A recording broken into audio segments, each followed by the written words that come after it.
because what we're trying to do is protect good wildlife habitat forever. Under our big game hunter reservation system, we have listed in the brochure this year, if anybody looks or looks at the website, they'll see we have 4 new properties enrolled. We know that things are changing in this state, whether it's energy development, rural subdivision developments, all kinds of different changes. So we're trying to protect this so we can maintain big game species, small game species for perpetuity for all of our generations to come. All right, guys, welcome back to the podcast. I'm your host for this episode, Taryn Hunt. Before we get started, as always, I want to thank our title sponsor, Vortex Optics. Vortex sponsors everything that we do here at eHunter, and we're very grateful for them. I've been on the mountain the past couple of weeks, been looking through my Vortex ultra high definition razors. They've been fantastic. I mean, absolutely fantastic. They compete and compare to some of the best stuff out there. And so if you haven't had a chance to look through some of their Razor ultra high definition binoculars or some of these new rifle scopes, do it. I promise you will not be disappointed. It's pretty fantastic glass. On today's podcast, I have Bill DeVergy of the Colorado Parks and Wildlife. Recently, we published an article on our website about Colorado's hunter reservation system. Basically, what this is an opportunity to access private land. There's many private land accesses within the state of Colorado, and trying to find one in your unit, whatever tag that you have, is kind of difficult. So Colorado Parks and Wildlife has launched this hunter reservation system where you can go online and reserve one of these permits to hunt on private property that some of these private landowners have issued. So Bill and I talk about the details of it. He gives a great overview of the program, and then we talk about the reason behind the program, why they introduced it, and why or how it's going to be effective. So if you're from Colorado or hunting Colorado, which I know a lot of our listeners do, or even if you have plans to hunt Colorado in the future, you're going to want to listen to this episode. This could definitely help you in some of your hunts coming up. If you have a tag in some of these units and specific hunts, go on their website and see if you can get one of these permits to hunt on some of this private property. Bill mentions there's only a handful, and so it'd be there'd be very few hunters hunting this. So anyways, we will get into the details in the podcast with Bill. I want to thank him for taking his time out of today to record this with me. Appreciate him. Appreciate everybody at the CPW. They are great. They share so much great information with us and are very transparent with us as well. So guys, don't forget to subscribe to the podcast. If you guys like it, make sure you like it, share it around. If you guys have any comments, questions, make sure and leave a comment on whatever podcast site you listen to. Or if you have any questions, you can email them to me at TarronH, which is TERRONH at ehunter.com. All right, guys, let's jump into the podcast. All right, everybody, welcome back to the eHunter newscast. I'm your host for this newscast, Taryn Hunt. Pretty excited about this newscast, and really all the newscasts that we do on Colorado, just because it is my home state. And so any newscast podcast we do on Colorado, I get pretty excited. But on today's podcast, I have Bill DeVergy of the CPW, and we're going to talk a little bit today about some of the land access and a new land reservation system that the CPW has introduced. But before we jump into that, Bill, welcome to the call. How are you doing, man? I'm doing very well, thank you. Wonderful. Bill, before we jump into this conversation, if you wouldn't mind, just take a few minutes, introduce yourself, tell us a little bit about who you are, what you do, and things like that, if you don't mind. Absolutely. So, yeah, my name is Bill DeVergy. I'm the Area Wildlife Manager with Colorado Parks and Wildlife. I'm based out of our Meeker office. My responsibilities here is I'm the area supervisor, so I kind of cover this whole northwest corner of the state, which includes areas including like Craig, Rangeley, and Meeker. Very fortunate. I've been working for the Colorado Parks and Wildlife, so CPW. I've been working for them for almost 30 years now. And it's been a great career. I'm very fortunate. I'm biased, but I live in the best part of the state.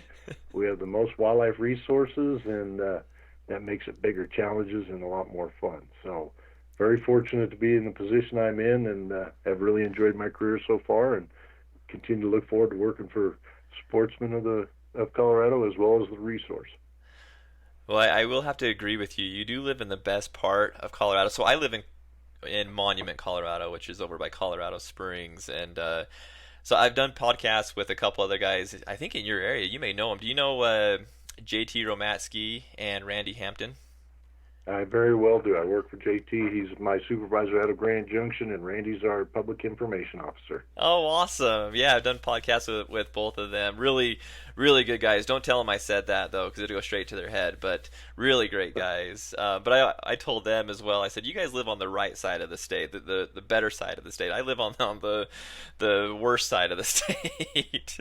No, I take that back. I love all of Colorado. It's a beautiful state. I'm originally from Utah, so having these big mountains kind of makes me feel like home. And you know, for me on this side, to the west I've got my nice mountains. To the east I've got nothing but flat. So I'm a little jealous of you guys over there that are surrounded completely by mountains. And I was telling Bill before we hit the record button, I always go over that way to hunt. I mean, like you said, that's the best area to be in. It's got I think the best hunting in the state. Would you agree? Absolutely. We've got the most big game species for both, deer, elk, antelope. We have a lot of volume of animals and a lot of opportunities, a lot of public lands, so we're very fortunate. Yeah. Yep, I'm jealous. If my company was over there, I'd be on that side of the state for sure if I had a choice. But maybe someday I'll be able to go over there, not just to hunt, but to be able to live. So, well, Bill, I really appreciate you being on this call on this podcast with me. Anytime we put out an article related to Colorado, we get a lot of input. A lot of questions come in about the articles because Colorado is such an amazing state for sportsmen and hunters.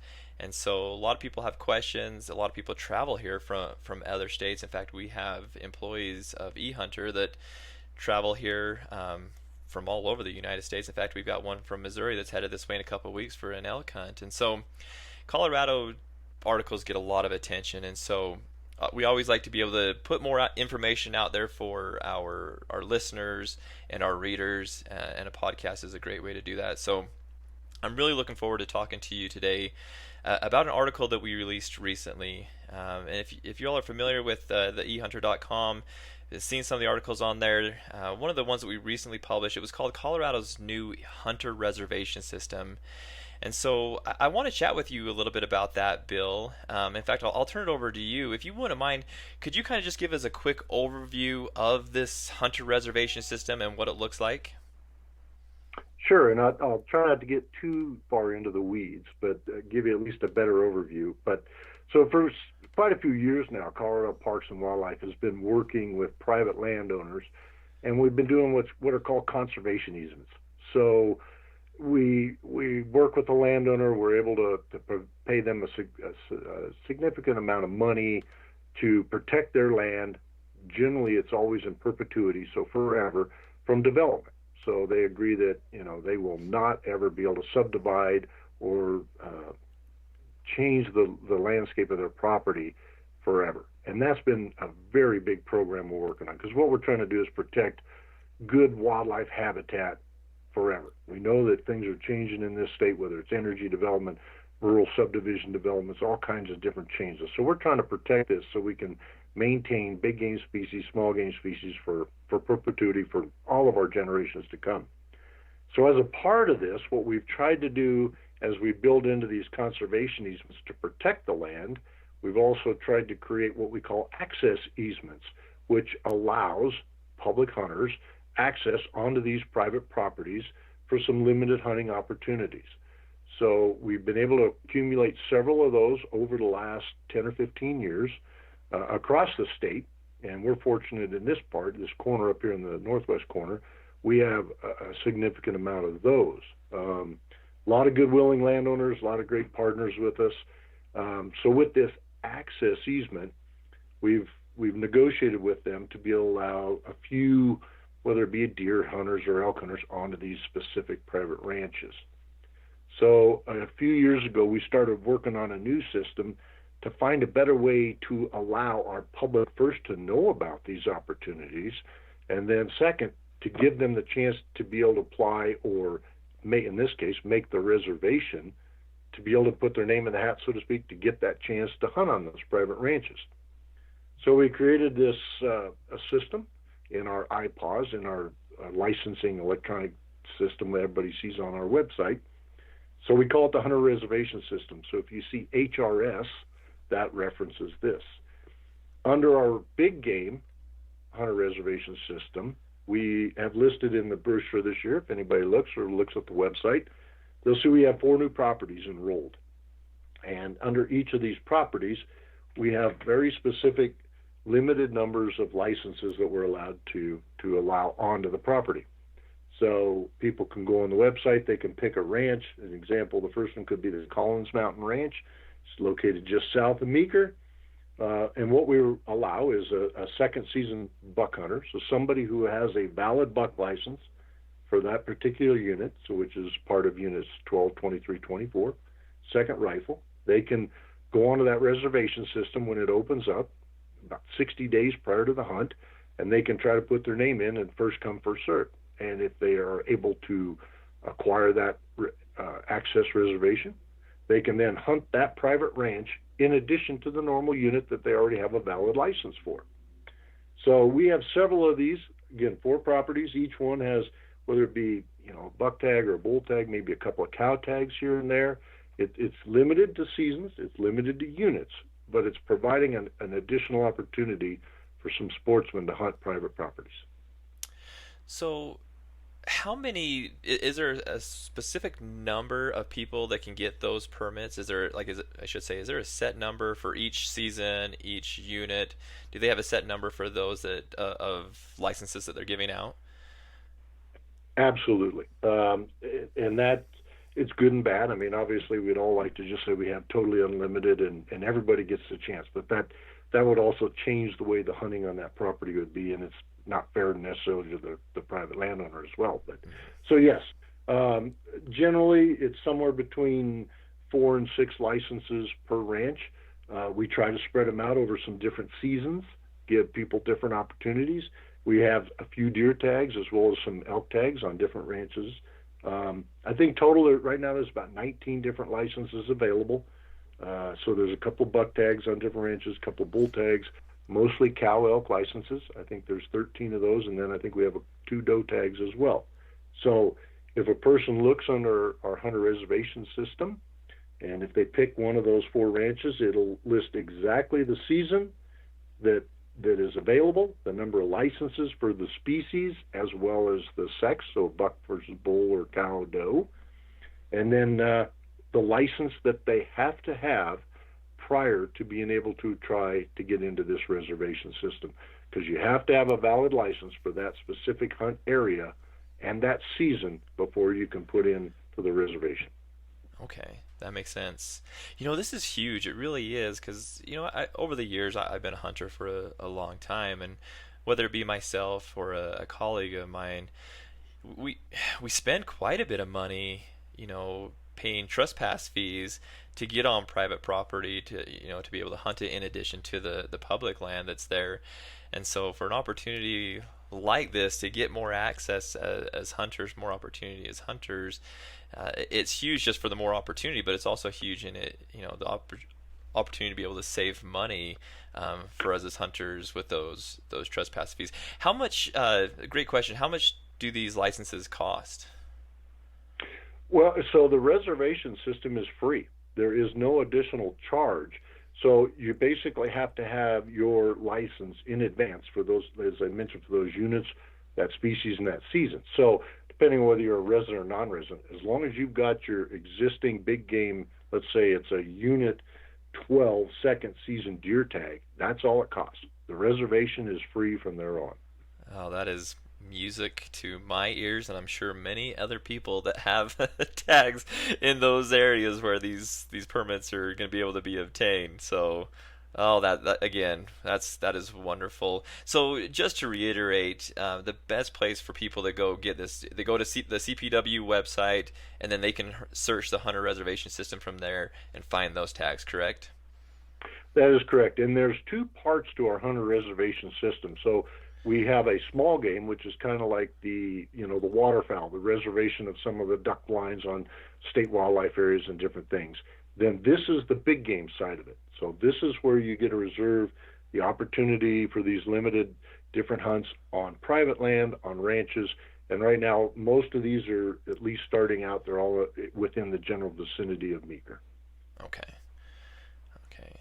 Wonderful. Yeah, that is absolutely fantastic. And again, music to my ears as a hunter. Just more access. There's a lot of times as hunters, we run into that. There's quite a bit of private property.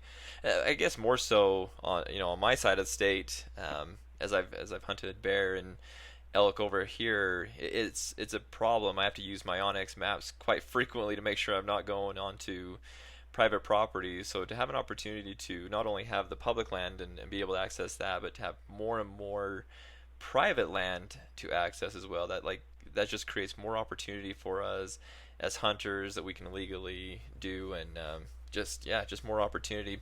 So let's talk about some of the specifics as to why this hunter reservation system was created, and really other land accesses that the state has implemented.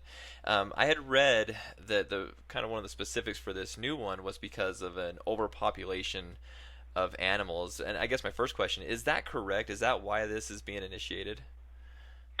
Not really an overpopulation. Okay. I think the better term would be a distribution type issue. Mm. Um, these properties are in fairly close proximity to a large tracts of public land. So a lot of they're either adjacent to BLM lands or U.S. Forest Service lands up here in the White River National Forest. So as most people that have hunted public lands see, generally our animals are distributed fairly well early into the hunting seasons, but then as they get more pressure and they start to get weather, we see these animals move. Now, deer consistently will migrate no matter what. We have very large migratory deer herds up here. They move from the higher elevation summer range to the winter range out west very consistently. But along the way, they stop and utilize private property.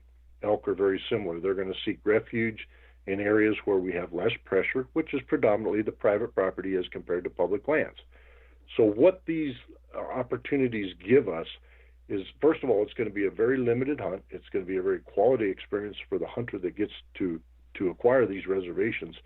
And they are going to help us by continuing to put a little bit more hunting pressure on private properties, which in the case of elk, let's say, you might get into a good group of elk. You might be able to find the cow you want or a bull that, if you got the bull license opportunity, you have a chance, you harvest that animal.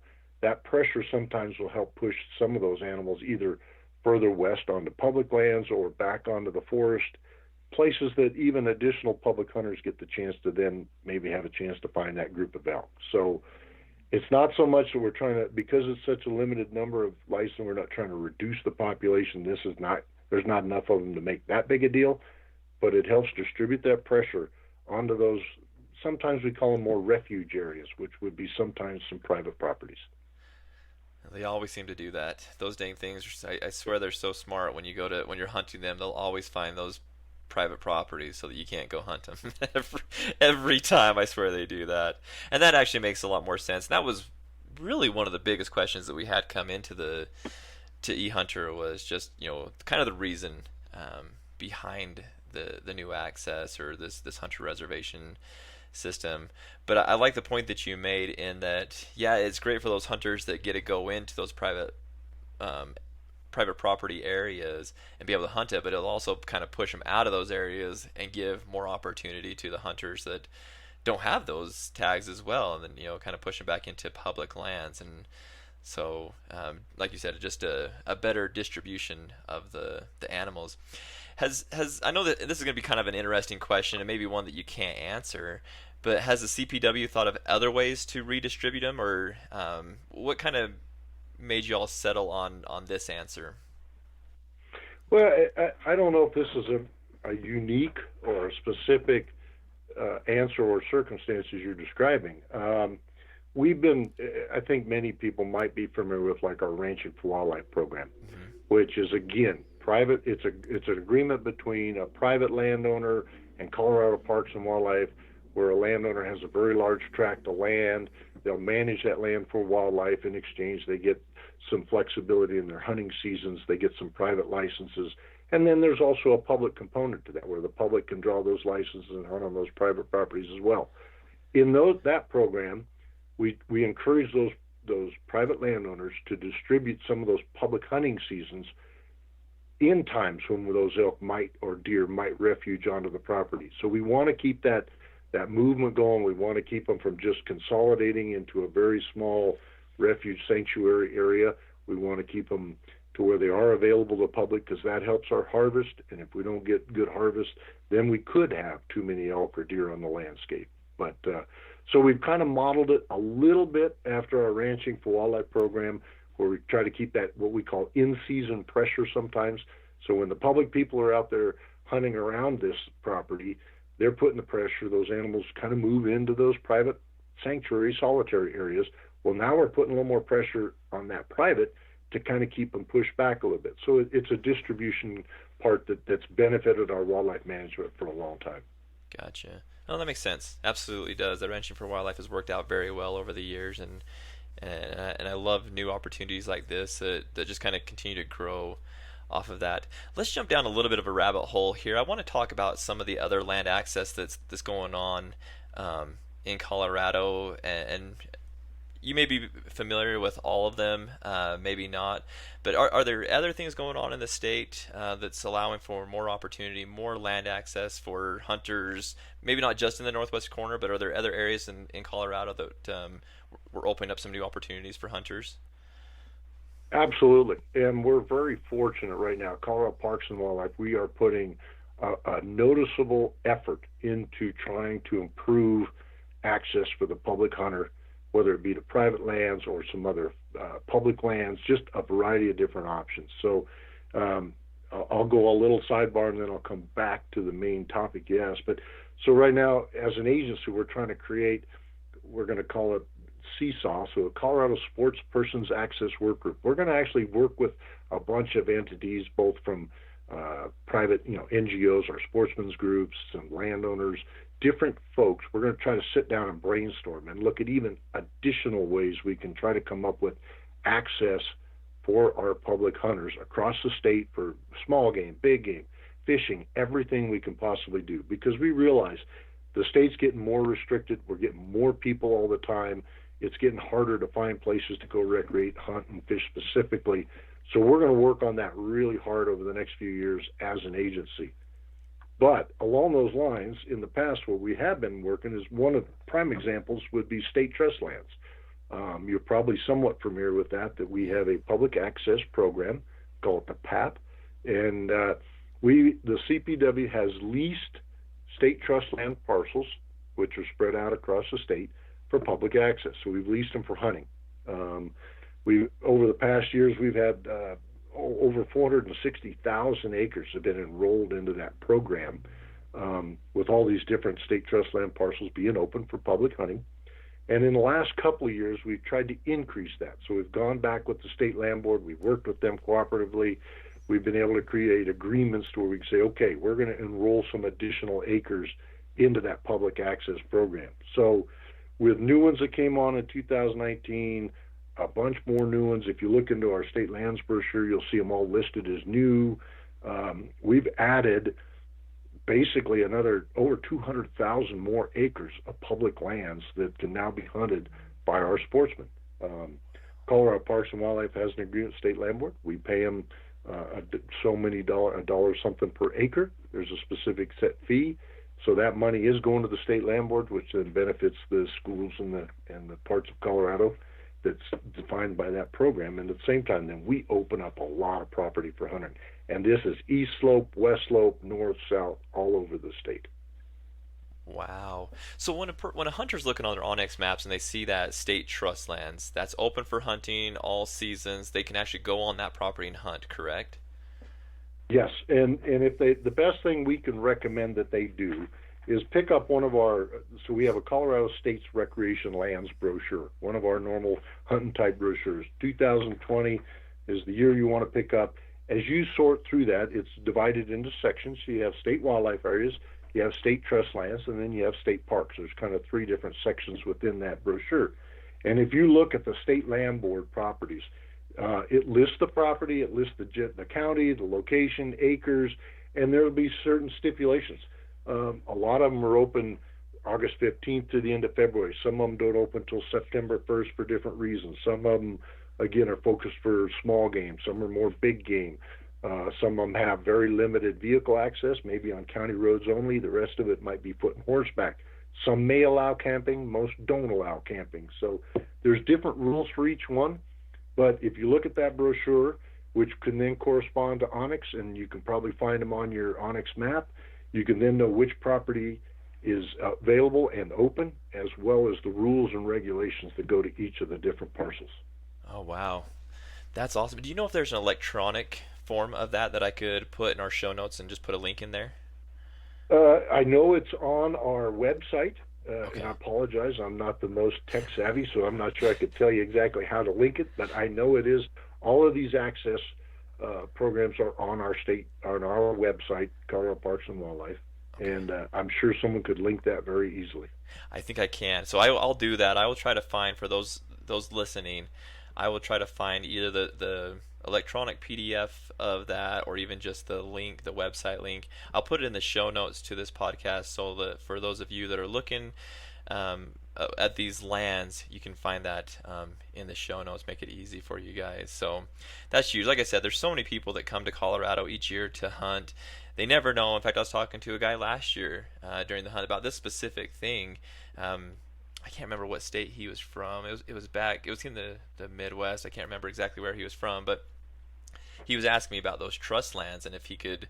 He had thought that those were protected lands, he couldn't go on them, and I said no. Those are lands that the CPW purchases so that we can hunt on those lands, and he was pretty excited about that. So I love to hear about that brochure on it. And just to be completely transparent, I have not been on and looked at that, so I will take some time and look at that, familiarize myself with that. But like I said, I will also put a link to that in the show notes for everybody so that you can quickly find that. So, well, Bill, I appreciate you coming on here. One last question, then I'll let you back to your day. One of the questions that I've had come into my email was, with this new hunter reservation system, is this something that's here to stay, something that we won't lose in the future? What does the future look like specifically for that one, but other land accesses that we have? Uh, so yes, it should stay for forever. A lot of these access easements that we've been able to negotiate with landowners are for perpetuity.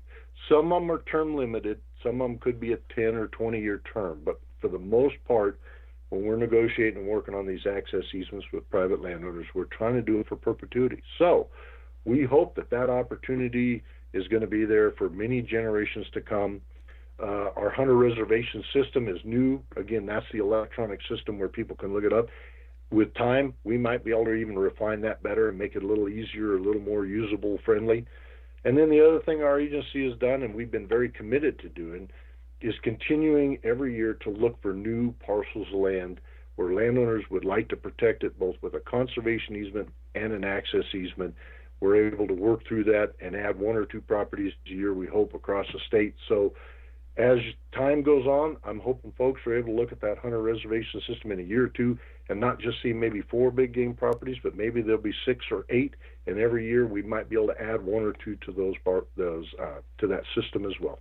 Oh, that'd be wonderful. And I'll put it out there, if there's anybody that's listening that's a landowner that's willing to let or just present the opportunity, more opportunity for hunters, I strongly encourage you to do that. I think it's wonderful for game management. I think it's wonderful for us as hunters and sportsmen, all around. I think the CPW is amazing. You guys are just amazing at managing wildlife, and plans like this, systems like this, work out so well. And so anybody out there that's willing to participate in this, please do so. Please reach out to the CPW and get involved in this. I know myself and many sportsmen and hunters really across the United States would be grateful for it, especially us here in Colorado. So, well, Bill, I really appreciate your time. I thank you for jumping on and doing this. I may be reaching out to you again in the future for future podcasts and asking questions. Would that be all right?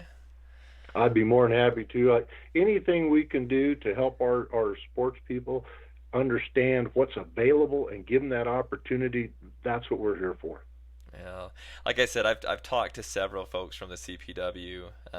Like you said, your supervisor JT and quite a few others, and everybody's so willing, so open to share what's going on, and I think it's a great thing. It's educating the men and women that are out in the field as sportsmen and sportswomen, hunting and using our public lands, and so I appreciate you. I appreciate everybody there at the CPW. If you see JT or Randy, tell them I said hello, and give them a little bit of a hard time from me. But I would be happy to do that.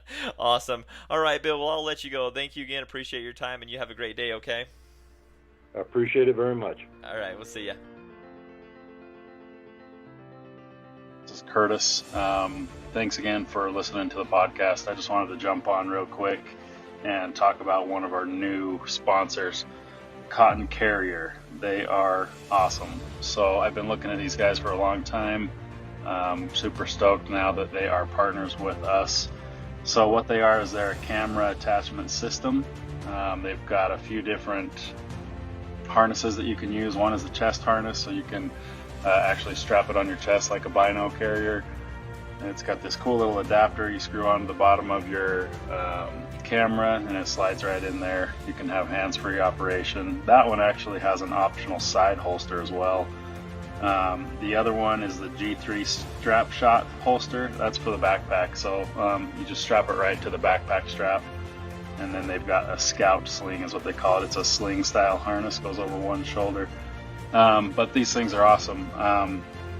Just a really convenient, has your camera right there at the ready, but you can also have hands-free operation on them. Super excited about them, especially I've got a lion hunt coming up that's going to be on horseback, and I wanted to have a way to film this hunt, but I got to have both hands on the reins, so this will be perfect. Have that strapped onto my backpack, be able to have the camera right there at the ready when I need it. Check them out. They are awesome. CottonCarrier.com. Also on Instagram, cotton_carrier. So thank you to Cotton Carrier for being one of our sponsors on the podcast.